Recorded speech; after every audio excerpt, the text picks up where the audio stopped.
Welcome to A Mexican Crossing Lines with your hosts, Cindy Gomez-Schempp.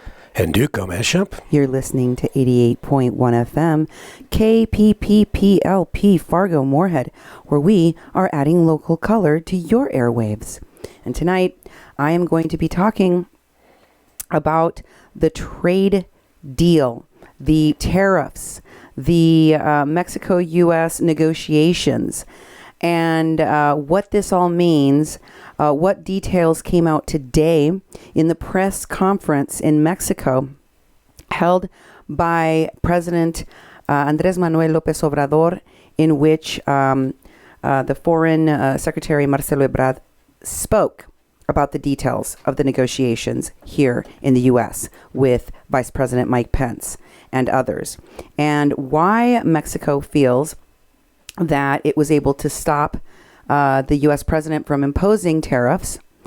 Also, we're going to talk about USCMA, the trade agreement between the United States, Mexico, and Canada, and why Mexico feels that it averted losing the trade deal as well as the tariffs. And we're going to talk about what Marcelo Ebrad would have been the cost to Mexico had those tariffs kicked in.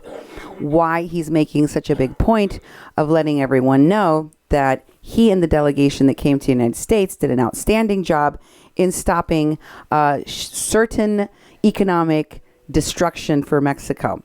Then we're going to talk about the effect of the National Guard on the southern border, as well as the agreement for Mexico to become a safe third country, and what that implicates and what that means for Mexico, as well as what it means for the United States and the flow of migration. And I'm going to touch a little bit on the AMLO rally and who was there. And I'll give you a little update on the Scott Warren trial and what's going on in the cases of human smugglers apprehended in Mexico, Irineo, Mujica, and Cristobal, Sanchez. All of that on tonight's show, A Mexican Crossing Lines. But first, I want to thank my audience and all the people that listen, that comment, that send us emails, leave us phone messages, and send me comments and topics, and share links and information with us. You're the reason why we do this show, and we love hearing from you. We also, I hope you've noticed, we've made changes to the studio. That all comes with your help and donations, because we're always trying to improve the service that you receive, the sound, the quality of our programs. So thanks to all of you that have been following and that have been donating. Duke, how can people support our work? Well, I'd like to thank everybody who supports us. And just this week, we got another card with a donation. And this person, I'm not mentioning this person's name because they've never given me approval. But thank you. You know who you are. Those contributions, especially people who are making monthly contributions, help us pay the bills. They help us produce the programming that we bring to you. And we really, really appreciate it. We also broadcast on the air here in the radio in the Fargo Moorhead area, and so we like to give out all of our information so people can actually find us and find out more about us and support our work.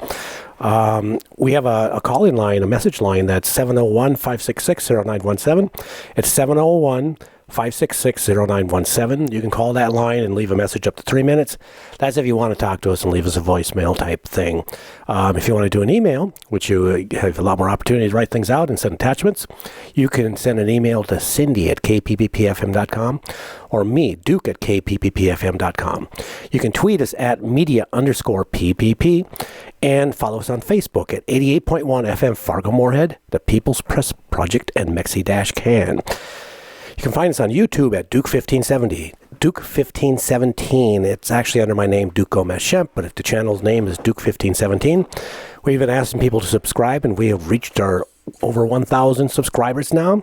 Now I'm just waiting for YouTube to approve our application to be in that higher tier so we can do more on YouTube. We'll be starting that and doing that as soon as we get approved. We'll start to do a few things that can be fun on YouTube.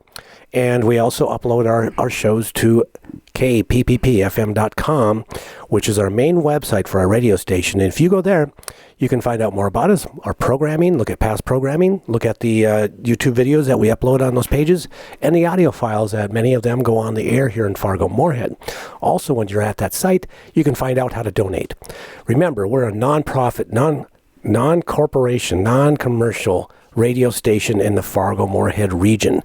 We have a broadcast signal that reaches, well over 5 miles, which is pretty much the whole metro area in this area, which is close to 200,000 people that could be listeners every day. We broadcast 24 hours a day. It took us years to be able to get this license. It took a lot of work, a lot of research, and a lot of community representation to get the FCC to give us this license.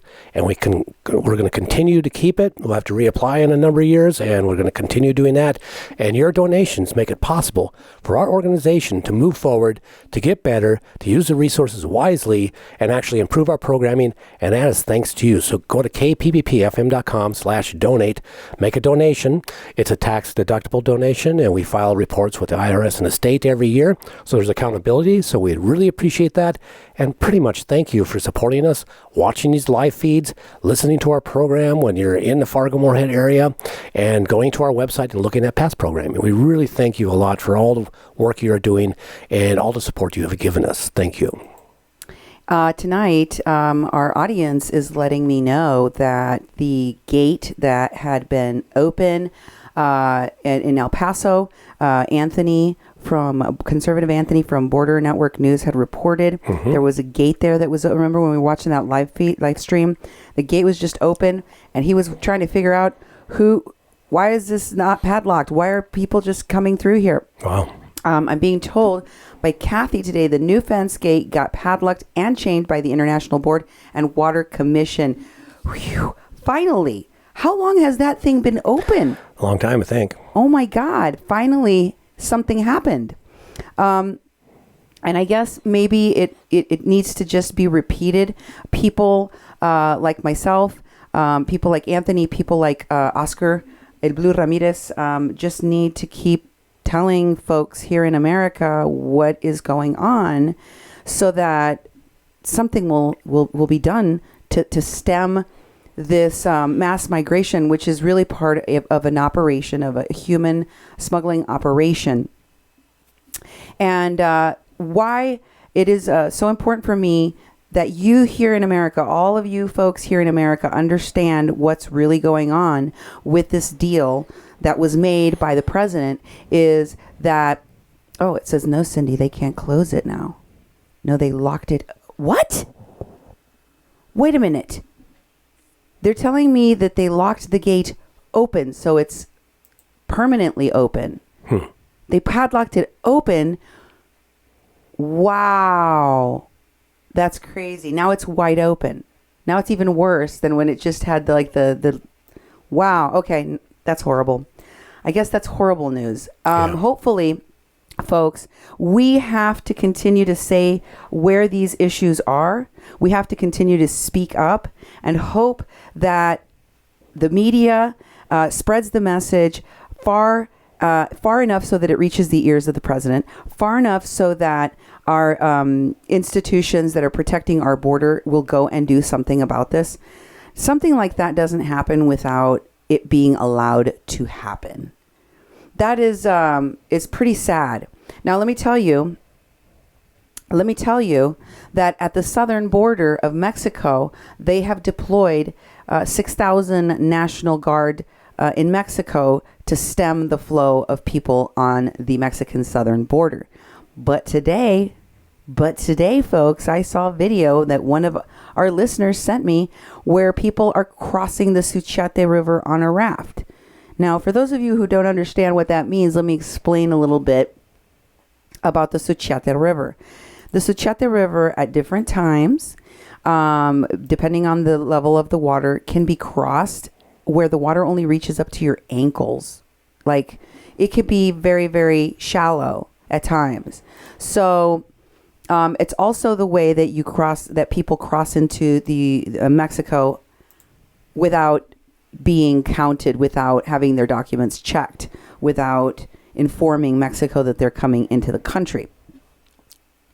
So what happens is that we made a deal here in the U.S., and part of that agreement that we discussed with Mexico was that they're going to shore up their southern border.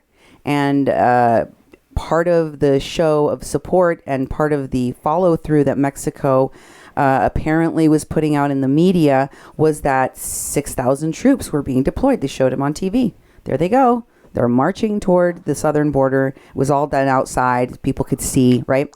But let me just tell you what really happened, okay? What really happened is that, and this is from Marcelo Ebrad's mouth today. This is what he said. Oh, the media, and it's not just the media, folks. It's the activists, especially the people that are pro-immigrant activists, but that are unwittingly supporting some of these groups that include human smugglers, simply because they are so blinded by their activism that they can't see when these operations are taking place that are harming people, that are exploiting people. But some of those activists are connected to the two men in Mexico that were arrested on charges of human smuggling and being part of this giant operation of human smuggling from Pueblos Sin Fronteras, right? And so what they're saying, and what a lot of people are saying in the media here in the United States, is this: Mexico is militarizing its borders. They're becoming like the United States. Trump did that. Trump made them do that. No. That's not true. That's not what happened. What happened is that Mexico has been saying that they were going to do something to improve the porousness of their southern border for quite some time. If you recall, Duke, mm-hmm. when we started watching the reports from, I can't remember his name right now, but the guy on No Entiendo News. Oh, yeah, and Rene. He reported... Morales. Mm-hmm. Rene Morales reported a long time ago. I can't even remember how long ago. It was sometime last year, but it was a long time ago, that there was a whole delegation of the Mexican authorities that had gone down to Guatemala mm-hmm. to survey the areas where people were crossing illegally, and where they were going to start to implement something. This was really, really early on. Okay, so that and all of the things that implies, including National Guardsmen, has been in the works for a long time. That has just been part of what Mexico has said, has agreed to do. Mexicans and Mexicans crossing lines like myself that have been watching the news, have been seeing what's been happening in Mexico, can tell you we don't think it's been fast enough implementation. It feels a lot like when AMLO took power. He just started dragging his feet and just kept saying, we're going to do it. We're going to do it. And we're going to do it right. And it's going to be orderly. And it's going to follow the UN Pact. And you have to have a purpose. And you have to become documented. And you have to do... That's the thing that people cringe at. See, that's the truth. That's the thing that people cringe at. They cringe at the idea that there has to be documentation. Well, that means they're going to be in a database. That means that they're going to take their fingerprints. It means they're going to be able to check their record. It means that they're going to be able to evaluate whether or not they're bringing in Ebola or something, right? And people who don't have the means to travel, that don't have the means to get a visa, that don't have the means to go to another country to migrate, that pay coyotes, that cross borders illegally, many of whom have to cross illegally because it's the only way they could get in to another country where they may already have some kind of problem, some kind of criminal history that would have prevented them from entering the country legally anyway.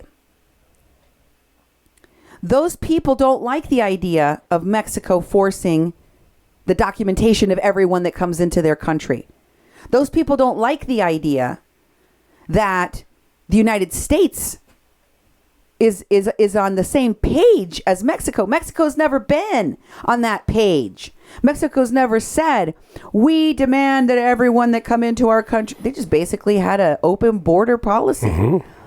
They knew that millions of people come through Mexico to come to the United States, that many millions of Mexicans also go through the southern border of the United States illegally, and they were okay with it.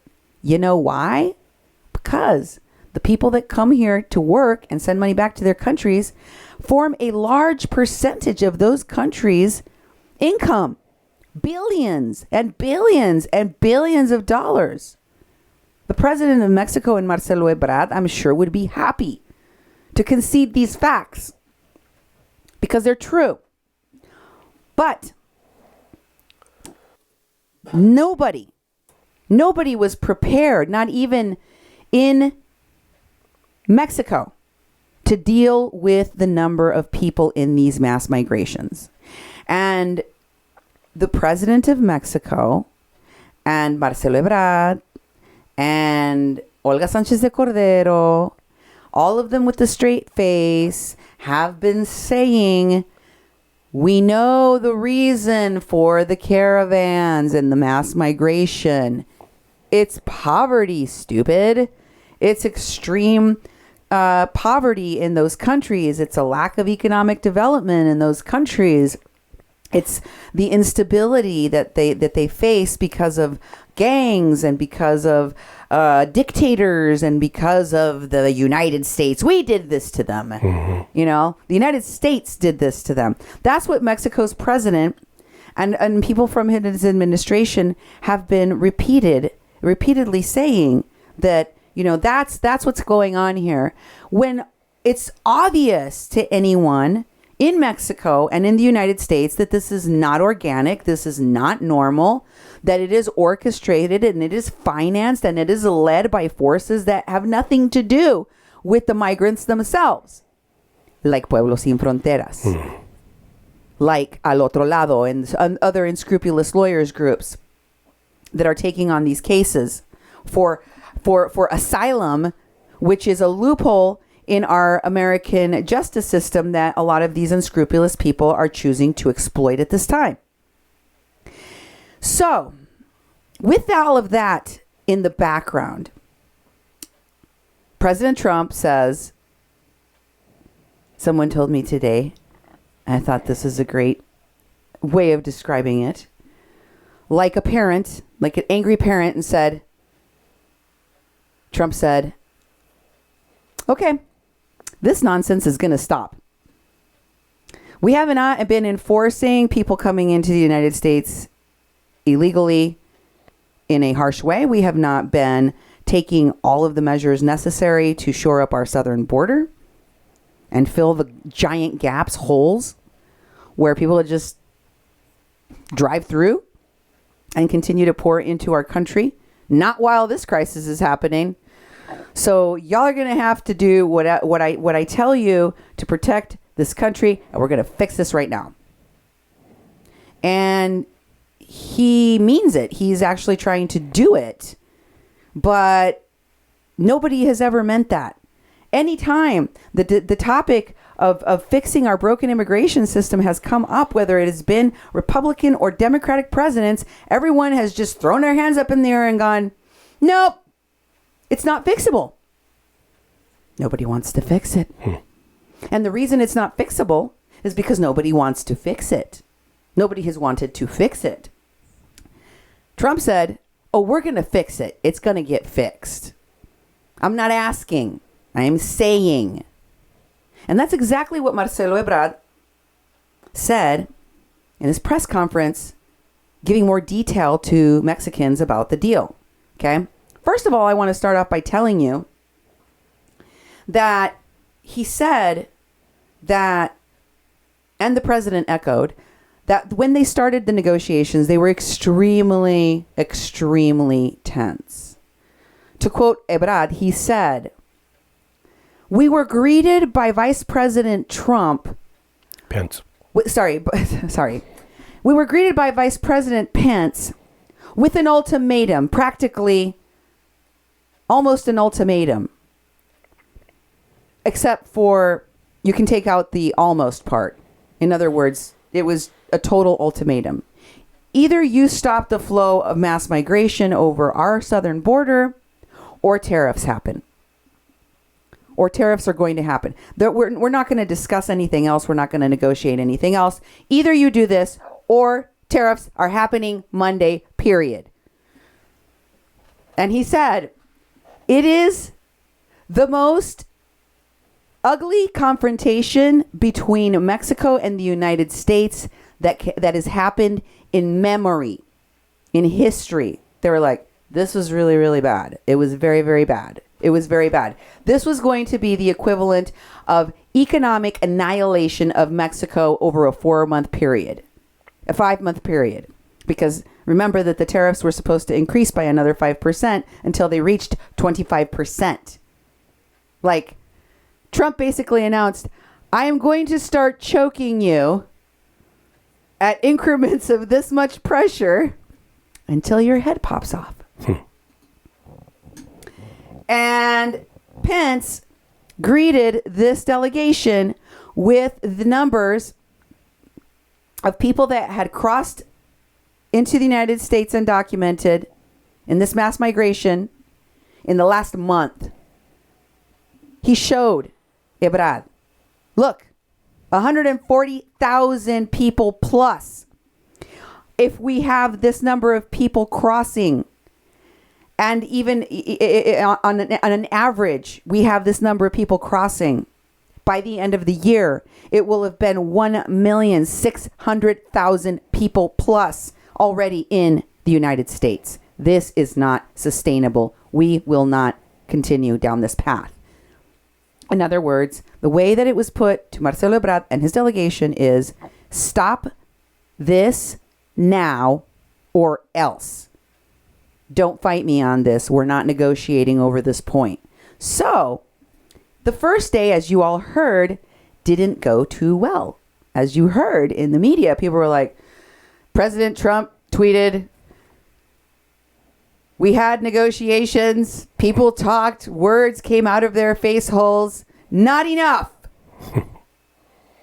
Not enough.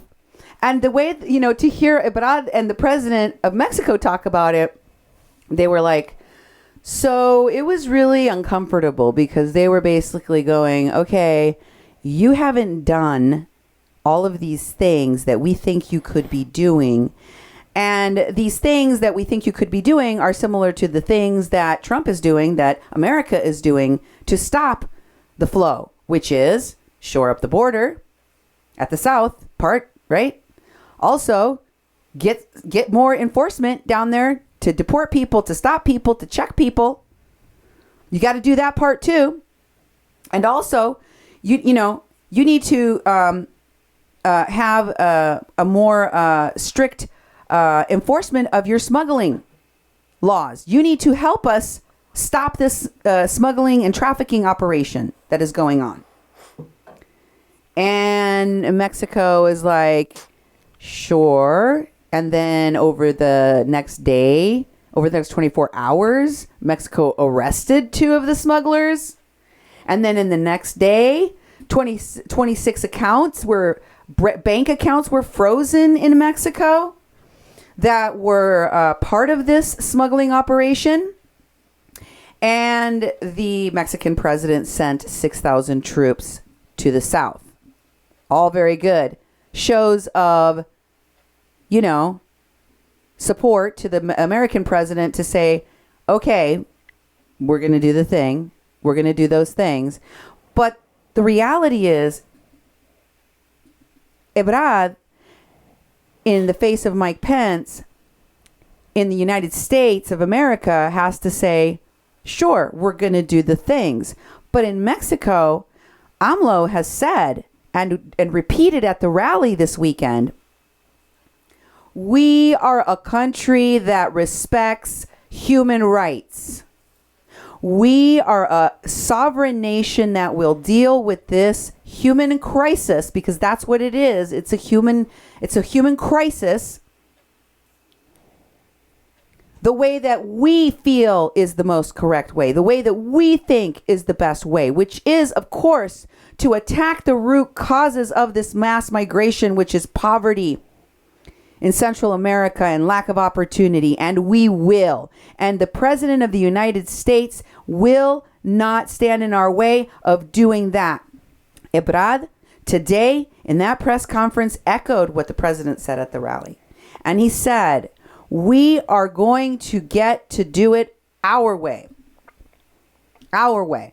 And that means economic development for Central America, and the U.S. is going to help pay for it. And that's what they agreed to, and they signed off on it. Did you see what we did? Did you see what we did?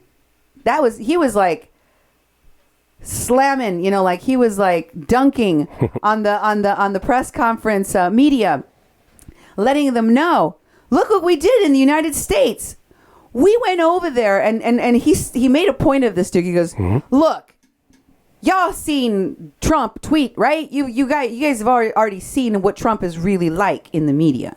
When he says, tariffs for you, you're going to have a tariff, you're going to have a trade war from the United States. He doesn't just talk. He doesn't just tweet. He imposes them, and usually he does it without any kind of, forewarning or negotiations. It's just a done deal. That was what awaited Mexico. But it didn't happen. So, do you realize how amazing we are at negotiating, that we were able to stop him from doing something that most of the time nobody can stop him from doing? Also, he said, we got them to make a deal. We got them to agree to let us do the reduction of the mass migration our way. And our way is to have them give us money to help us implement a plan of economic development in Central America. And they agreed, and they signed off on it. It's already on paper. Let me read it to you, he said. It says right here, Mexico and the United States will take the lead on the implementation of the economic development of Central America. And that starts with El Salvador.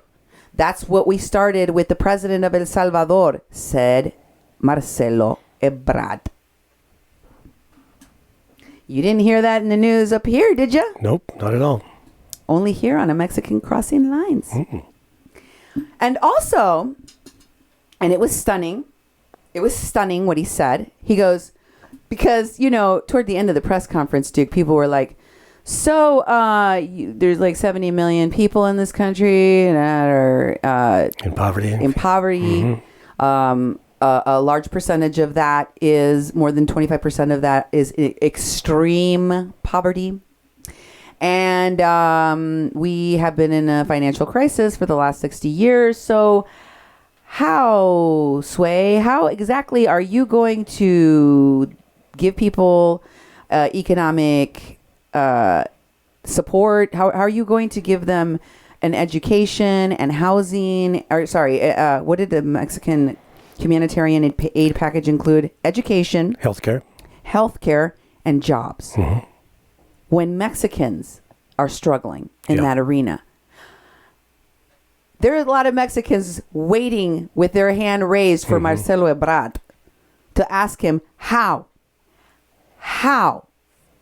does Mexico now become a safe third country?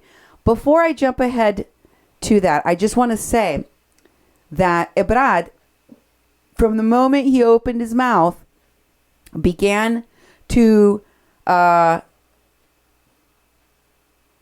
put himself up on a pedestal, and his delegation, and how great he did, and what a great negotiator and deal maker he is, and all of the horrible things that could have gone wrong if he hadn't done this, and what chaos was averted because of it, to avoid getting to that question. How are you going to pay for the deal you did make with the U.S.? And I'll get to that in a minute. But let me tell you first what that deal really was. Because there's a lot of speculation here in the United States. I see a lot of people on both sides of the aisle of both political persuasions here in the United States saying that, He never got a deal. Trump didn't really make a deal. All the deals that Trump made, that he's saying, and he already made it, and it was already made, and Mexico's not really going to do anything. He didn't get them to do nothing, and Mexico totally like stomped all over him, and they're stomping all over us. And there's a lot of people on the right and that are Republicans that are going, he should have implemented the tariffs. This isn't enough. This is what we should have done. And why are we still negotiating? And blah blah blah. All the things. Okay. You're both wrong. You're all wrong. Let me tell you why. Let me explain. If you don't understand Spanish, then you don't know what both sides are really saying. And tweets, though they are direct to the public, are not explained by Trump. So a lot of you out there that are wondering what that part of the deal that Mexico still has to pass through Congress, but it's almost a done deal that he was talking about with the press means. Let me explain. First of all, Marcelo Ebrad said, listen, I'm about to tell you that we did make a deal with the United States, and it was a super good deal. But there's another part of the deal that we made that we agreed to in writing that, in my opinion, this is a Mexican crossing line, Cindy Gomez-Schempp's opinion, may or may not get done. And that's the third party safe country deal part of it. Because Mexico doesn't want to implement that. Mexico said before it would never implement that. And no president before Trump has ever gotten them to agree that they would. So the fact that they even did has a lot of people in Mexico in a tizzy fit right now.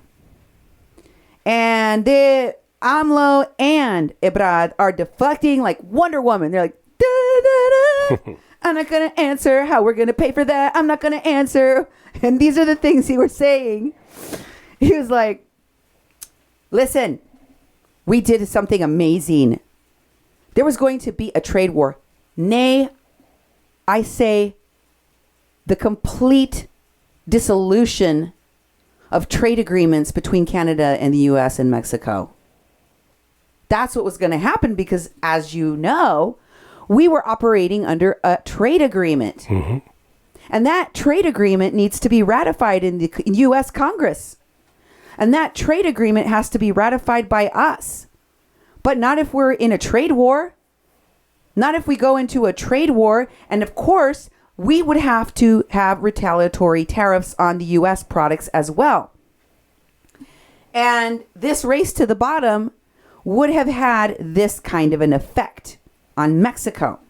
We can't afford to have a trade war with the United States and lose our trade agreement with the United States because the effect of a of the tariffs being implemented, the beginning of this trade war being unleashed upon Mexico would be that in effect, it would be like having a 10% tax increase in Mexico. That would be the economic effect of the tariffs that Trump was proposing. In addition, there would be a loss of jobs of over 1,200,000 jobs. 1.2 million jobs lost and a whole point plus, more than a point's worth of loss, to the GDP as a whole. He said, in 5 months, there would be a complete economic collapse in Mexico if that had happened. Okay? So, stopping that from happening had to be done at all cost, and that included putting on the table the third-party safe country agreement. Now, let me just tell you how Marcelo Ebrad explained another tragedy that was averted by his delegation. He said, never before in the history of our two countries had a sitting president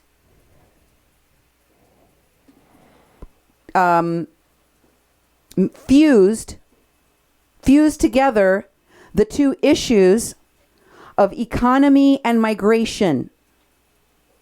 And this president did. And then he threatened tariffs to fix it. every other government before, we have talked about migration on a separate tract, in a separate, completely separate table than the one where we are discussing economy. Never before has this been done by any president. And we negotiated not only that those two discussions stay separate, but we made an agreement in order to keep those topics from being merged together again. So you don't need to worry about tariffs tomorrow or the day after tomorrow or in 45 days from now or 90 days from now, because this agreement that was signed, we're going to announce the result of this agreement and review it again after 90 days. And what was the agreement? Well, on the first day, as you know, negotiations did not go very well. On the second day, the proposals came out and each side proposed how they wanted to fix it. So the fix it is, yes, we're going to stop the flow of migration. And as one reporter asked, so what was the number that you guys agreed upon? Like how much does the number of people crossing the border have to decrease? And Marcelo Ebrad responded, well, as far as they're concerned, they want 0 people crossing their border. Yeah. They don't want any more at all. So the response, he said, was, we don't have a number. Marcelo Ebrad said there is no number agreed upon. And he believes, and this is the way that he told the press that he thinks things are going to go, that the economic stimulation in Central America plan that Mexico has proposed to the United States and to other countries, they've been taking it on the road like a show. Hey, we're doing this thing. It's called economic development for Central America. We're trying to stop mass migration, blah, blah, blah. They took that message to the United States, and not only did the United States agree in writing in this document that they are going to let Mexico try to stem the flow of migration via this route first, and as the only plan, really, rather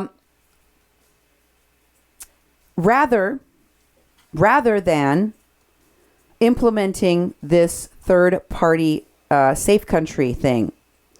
And Marcelo Ebrad said with much confidence that he feels it'll never come to that. It's never going to get to the point where we actually have to take this ridiculous idea that I would never go for, but that I did sign an agreement we would do if this other economic development plan does not fly. We'll probably never see the light of day. We'll never have to take it to Congress. And, the president is tweeting about how it's almost a done deal, but they still have to take it to their Congress. But all of that. Yeah, we don't think that's really going to happen. It's probably never going to come to that, because we're very confident that our economic development in Central America idea is going to work. So then when reporters started asking, so how is that going to look? How are we going to know it's working, like that it's actually to the satisfaction of the United States? How many numbers? What do you think, Duke? It's like what's got to happen here? Not quite sure, and actually it wasn't talked about. And from what I saw, you translating everything, by the way, what I saw, it was a duck in the question, because that wasn't put on the table. It's going to take 0 people coming into the country, stopping everybody at the southern border, and I'm thinking, what about all the people that are already in Mexico already?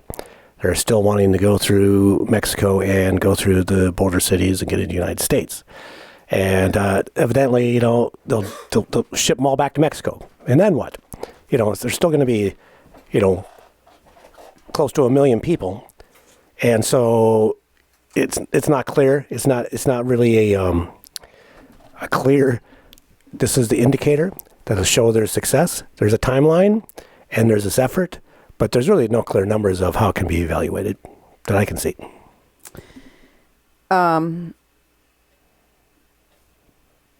I'm going to read a comment in Spanish because I love to indulge my Mexican audience as well. Y en esto México está involucrado, pues está bastante mal, y ahora las consecuencias que México va a tener que hacer responsable, así como el tratado que hizo con la ONU, el cual Estados Unidos no firmó. Si México quiere perder su soberanía mexicana, nadie los puede detener, pero no acusen al presidente Trump por querer mantener Estados Unidos para sus ciudadanos, cosa que los demócratas y los Rhino Republicans corruptos quieren hacer lo mismo, unirse a los globalistas que quieren destruir la soberanía de los dos países.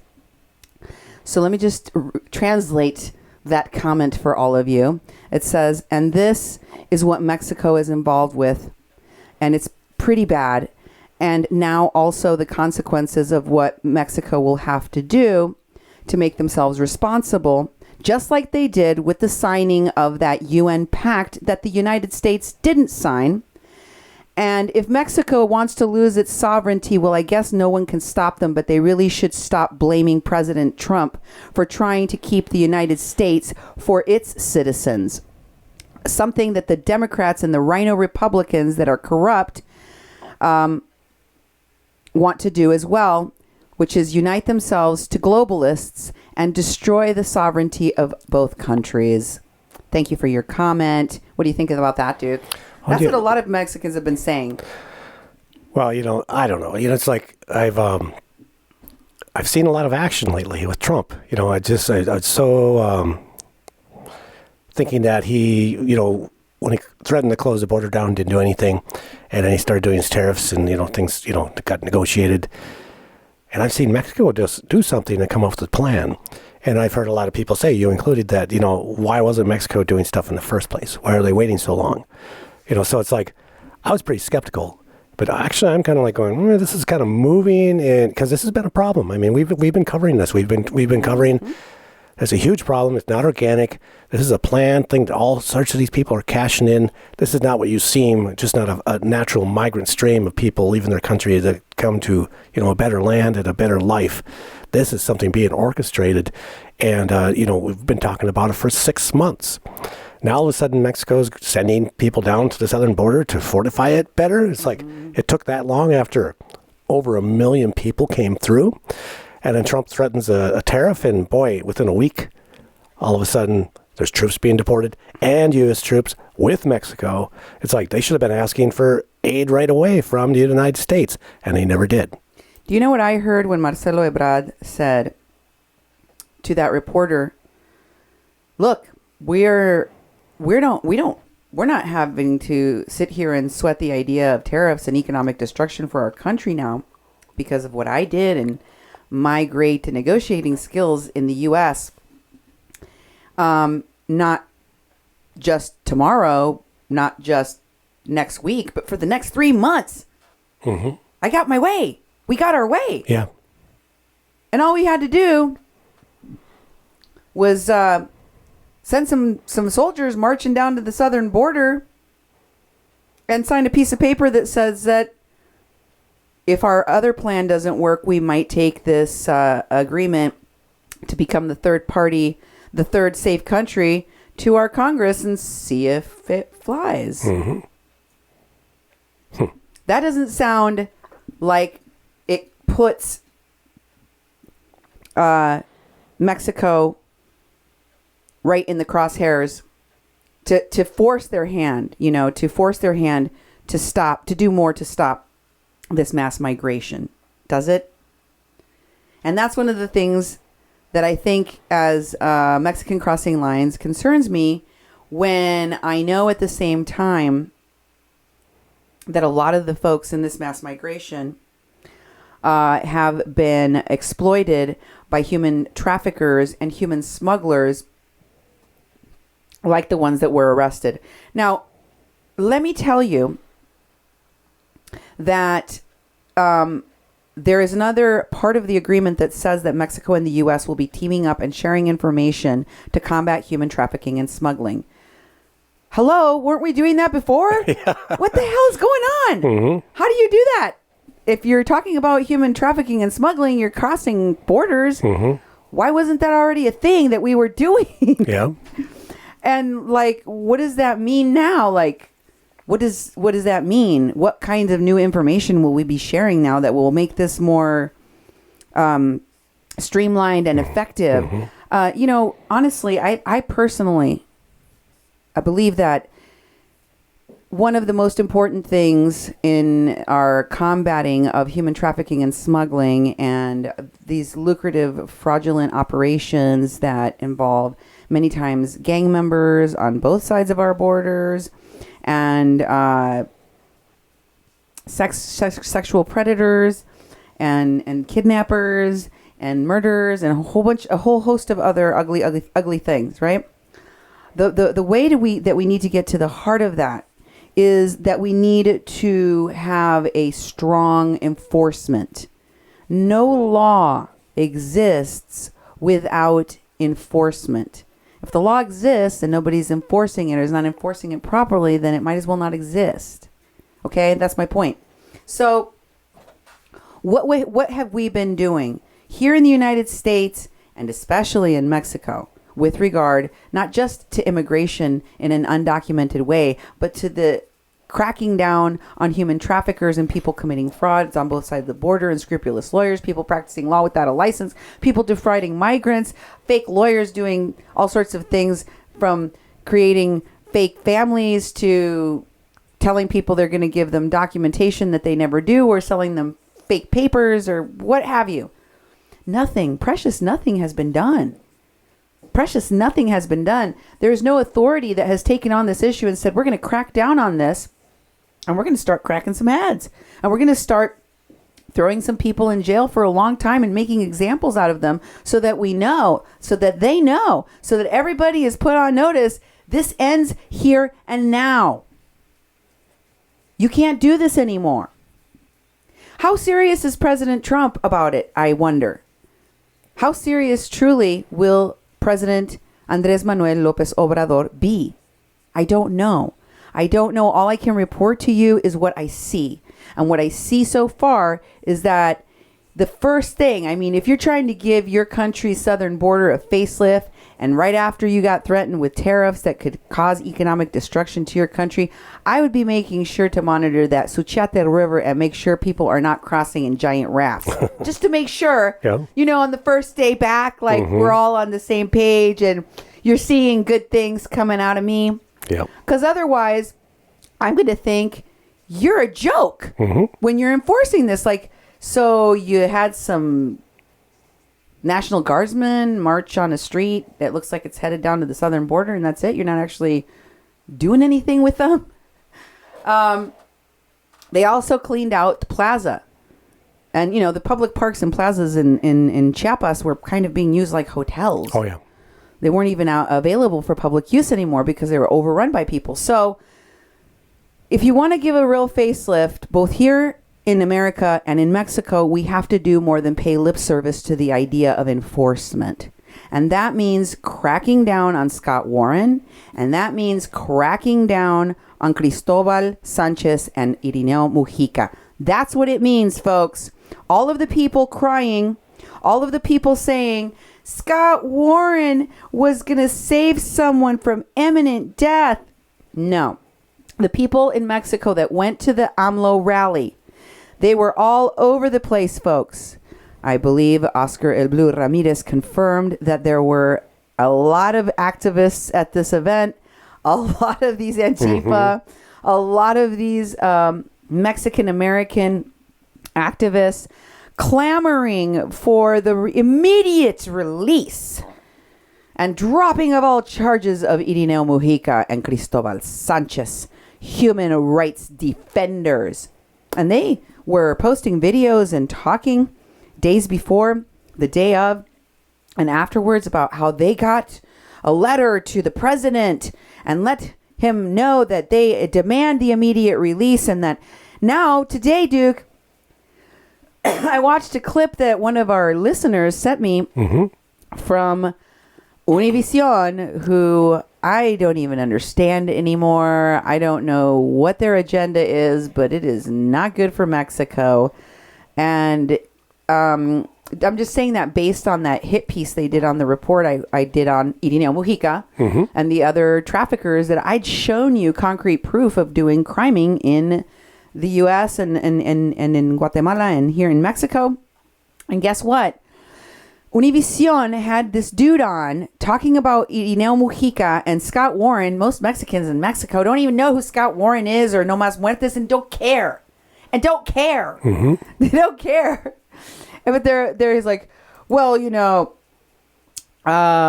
on the one hand, AMLO keeps saying, and he came into power as the president saying that he was going to be the defender of human rights that Mexico's been waiting for, the guy that fights for the poor indigenous person, the hardworking Mexican, the people that have their rights violated the most, that he's going to stand up for them in this country. And then he goes and arrests these human right defenders, Irineo Mujica and Cristobal Sanchez, and he puts them in jail. These two men are the first political prisoners of AMLO's presidency. Oh, God. Duke, what do you think of that? That's bizarre. And I don't even know that much about any of this. But I've seen enough to know that is bizarre. And also, it's I think people have been referring to these human rights defenders as like Jesus, It's like Jesus is walking the earth. And it is such spin. And it's such spin with such little real content, and I believe that Scott Warren's jury was coming back in today. I actually haven't read anything to see what's happened with that. Oh, I got some. But on Friday, they left for the weekend, and they were asking for, advice from the judge, reclarification of some issues, and I got a chance to read some of the defenses and the prosecution's closing arguments, and I thought they got to put this guy away. They can't pop him up and prop him up like he's the most recent Jesus, You know what y'all need to do? If you out there that are listening to the sound of my voice have seen on social media any of these posts or tweets by Amnesty International, No More Deaths, Pueblos Sin Fronteras, all of those groups that are talking about Scott Warren non-stop and calling him Jesus, comparing him to Jesus, and calling him a human rights defender, somebody that was merely trying to save the lives of two men going through the desert. Y'all need to call them. Y'all need to show up on their pages and call them what they are. Say, excuse me, isn't Scott Warren accused of talking to arrested human guy accused of human smuggling Irineo Mujica? Isn't that what he's accused of, and conspiring with another migrant for weeks in advance?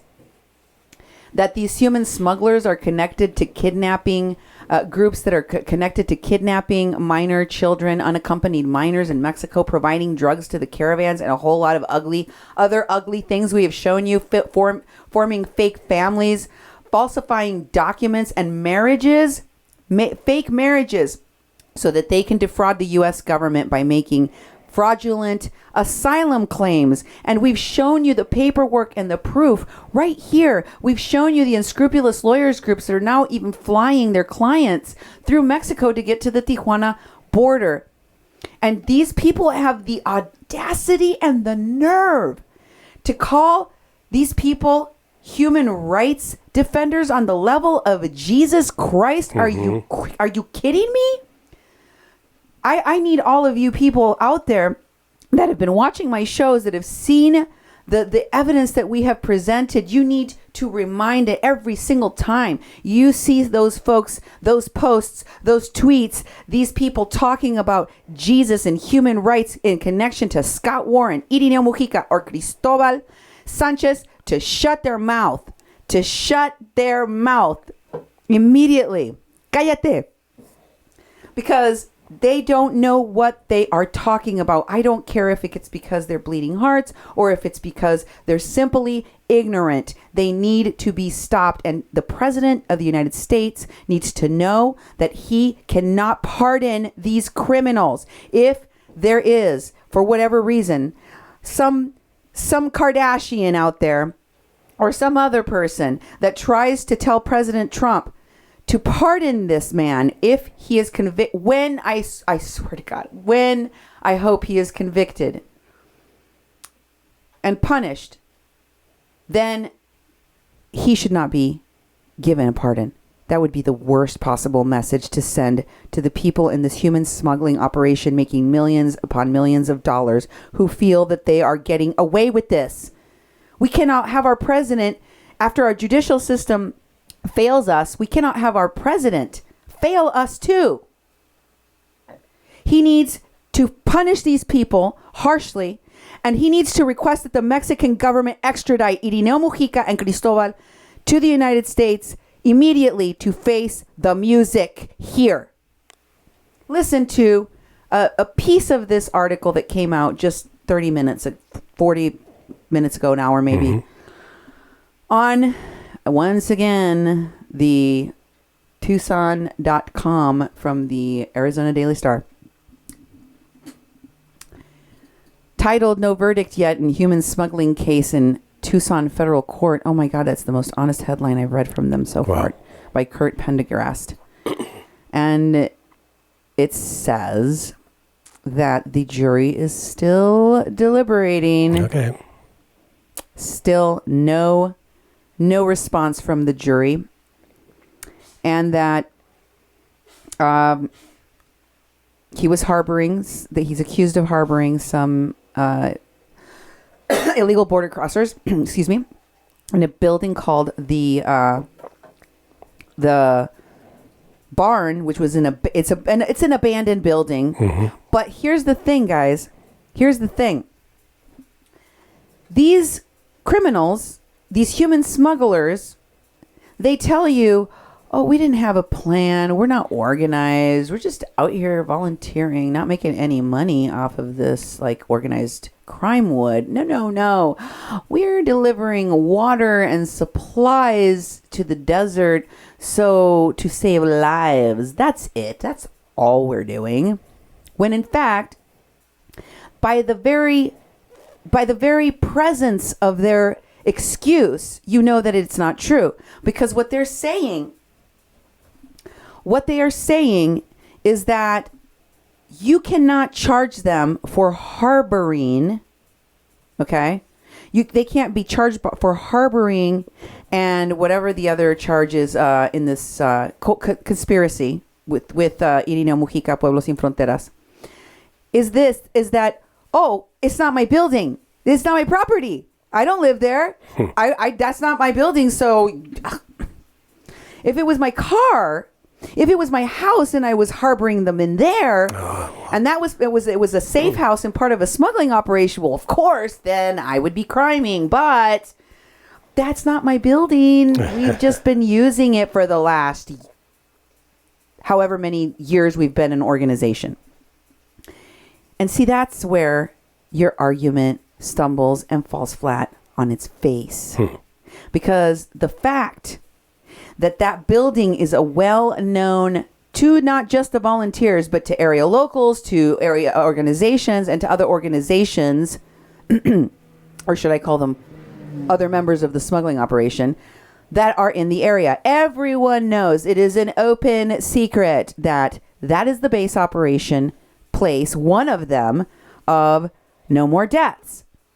So please do not pee on my leg and tell me it's raining when you are trying to escape the inescapable conclusion that you are using that building for part of your smuggling operation. What is inside of the place that you were harboring these people in?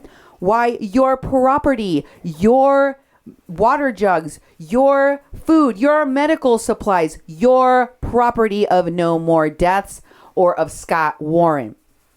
That's what was inside this place. So, connect the dots. Your property, your location, your known place of being, and that is also your base of operation, one of your bases of operation. Not to mention the fact that, of course, they found communications on Warren's telephone that indicate that he was communicating both with Irineo and one of the migrants that ended up unexpectedly, in air quotes, in the barn. Yeah. How unexpected could it be when you were talking to them, communicating with them for 2 weeks prior?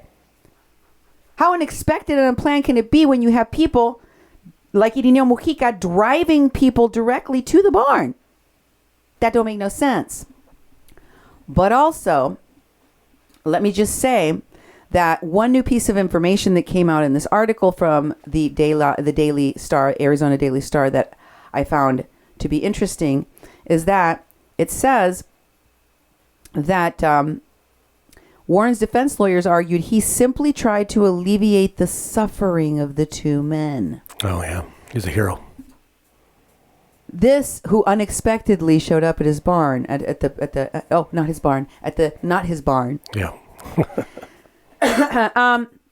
Not my barn, he says. Well, yeah, you've been trying to peddle that they are on death's door thing, except they weren't. Except they weren't just traveling through the desert. They got a taxi ride from smuggler Irineo Mujica, which they had previously arranged with you and with everybody. Also,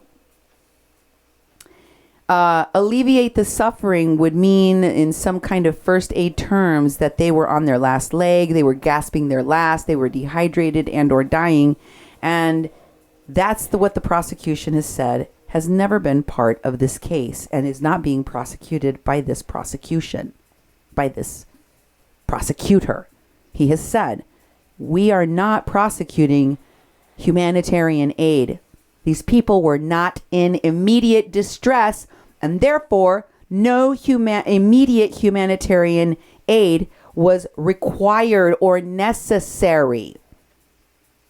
So once again, it's a ploy.